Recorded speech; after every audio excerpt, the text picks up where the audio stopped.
देखिए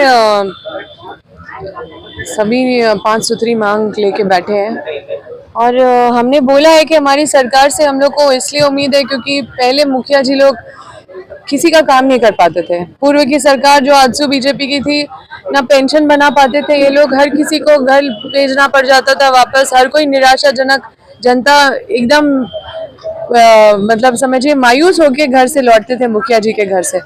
पर आज हर योजना वो दे पा रहे हैं लोगों को, एक एक व्यक्ति को पेंशन दे पा रहे हैं। तो सरकार ने मान सम्मान दिलाने का काम किया है और हमने पूर्व में इनका जो डिमांड है उसको विधानसभा में रखा है, जिसकी वजह से थोड़ी राशि बढ़ी थी।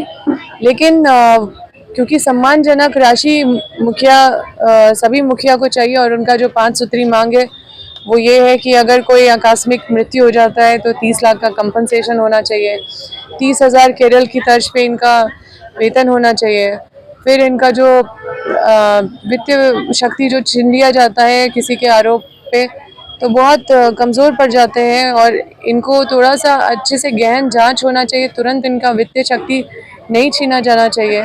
साथ में जो पंचायत को जो राशि मिलती है जो पंचायती राज आयोग से, वो रुक गई है, जिसकी वजह से पंचायत में विकास नहीं बाधित हो गया है। तो वो हमने मामला भी उठाया था विधानसभा में, तो उसका भी जवाब आया था जो टेक्निकल का कुछ है, लेकिन हम लोग उस पर भी पॉजिटिव हैं कि वो जल्द इनका पूरा हो जाएगा। साथ ही इनका एक और जो मांग है कि जो मैया सम्मान योजना और जो अबू आवास ये सब मिल रहा है वो सिर्फ मतलब उसमें इन लोगों को इंक्लूड नहीं किया गया है, या फिर जो सरकारी हमारे जो कर्मचारी लोग हैं जो गरीब तबके के हैं उनको इसलिए इसमें छाट दिया जा रहा है क्योंकि या तो मुखिया है, या तो वार्ड सदस्य है, या तो वार्ड परिषद है, या तो आंगनबाड़ी सेविका है।